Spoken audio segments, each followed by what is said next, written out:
Well, I think that's a complicated question. I think Trump has continued the policies he had in the first term. And surprisingly, Biden also continued these protectionist policies. But what we really find striking is what Trump has been doing in the second term of using trade as economic statecraft, what Andrew Reddy and I have called new economic statecraft, which is to use tariffs as a way of achieving political ends. So I think ideologically Trump is not a free trader. I think that's pretty obvious. But he also sees the opportunity to use these tariffs to achieve political ends, whether it's with Mexico or Canada, having to do with drugs or having to do with immigration. So he's been using trade as a weapon. This is not a new idea. Trade has often been used as a weapon historically, but I think this is kind of the extreme use of that tool. In terms of the economy, I think what we see is that the US economy is actually doing better than we might have thought.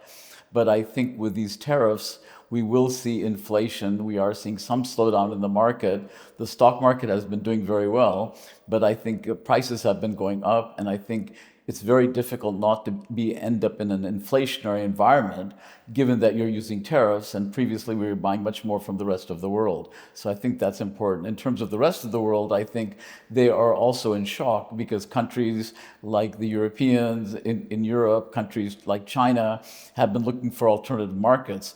And as I've written about before, when you have protectionism in the United States, say against China, China will then, of course, begin to export its goods to Europe. And now Europe is in a panic because we have the influx of cars coming into Europe. We have the influx of steel coming into Europe, and the European community is now reacting with protectionism. This happened actually in the 1960s with steel, in the 1950s with textiles, so it's not a new thing. But here we see an across-the-board abuse of tariffs, which leads to what we call trade diversion.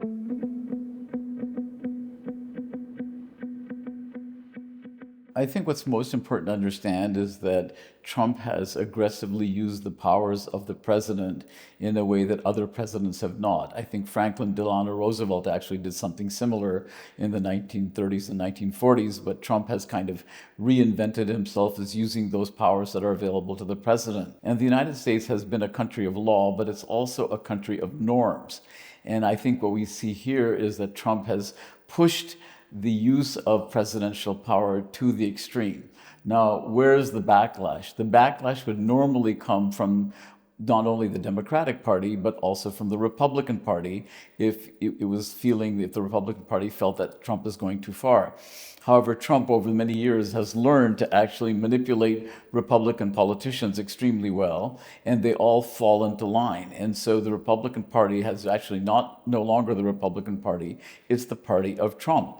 And so I think by threatening to run candidates against people who don't agree with him, you can bring out the MAGA movement in the favor of whoever the candidate is that Trump picks. So he's been very astute politically in using the power of the government to enhance his coalition, his position, and his own ideology.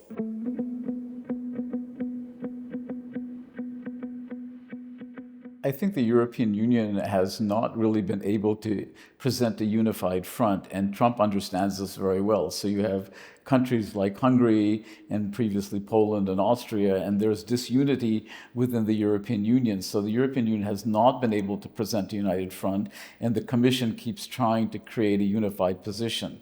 With respect to China, I think the Chinese have been very aggressive toward the United States when it comes to reacting to what President Trump has been doing, and they've been able to actually threaten to restrict the exports of rare earths, retaliate against American companies. And so when Trump meets essentially the equivalent power in the Chinese, he actually has backed off. So the European Union did not put much of a fight in some sense, and I think the Chinese are much more aggressive, and their economy, even though it's slowing down, they're still doing quite well. And the Chinese have been very aggressive in looking for opportunities around the world. They've built alliances in Latin America, other parts of Asia, all around Africa. So they've been following an aggressive expansionist economic policy in that sense. And the United States, unfortunately, is turning inward at a time when China is becoming increasingly open in the sense of going after all of these other markets. That has created some problems because some countries are worried about the Chinese. But at the end of the day, we, the United States, have not really followed an open policy, aggressive open policy, to compete with the Chinese. So we're letting them have an open field, which is a bad idea from my perspective, in terms of long-run economic growth for the United States, as well as for other countries in the region who will become increasingly dependent on the Chinese.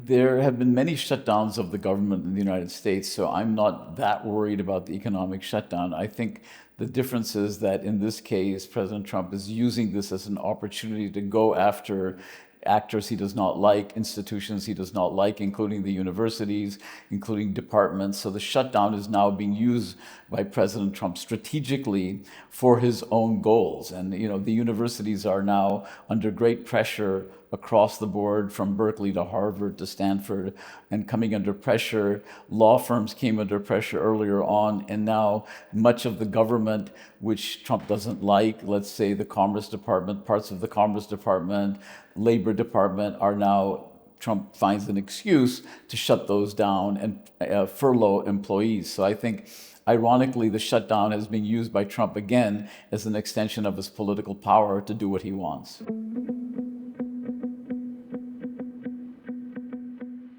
That's actually a more complicated question, because the problem is that American universities over the last 10 years have become increasingly politically correct. And there was actually a backlash against American universities in the general public.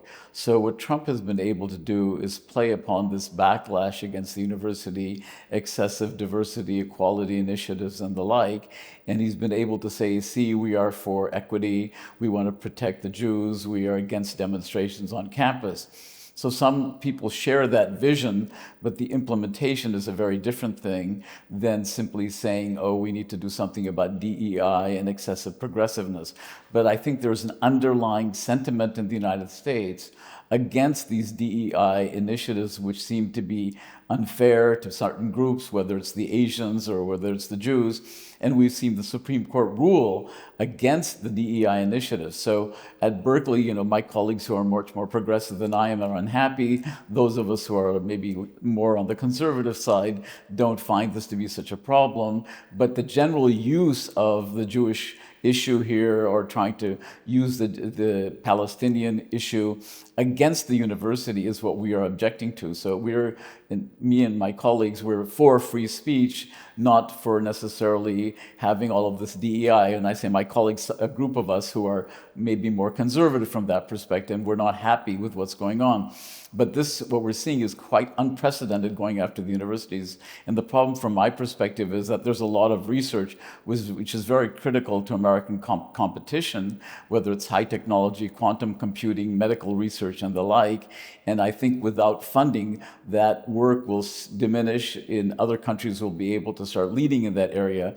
And many academics will possibly leave the United States, who are in their, say, mid-40s or 50s, and look for other opportunities. So I'm worried about the university in that situation.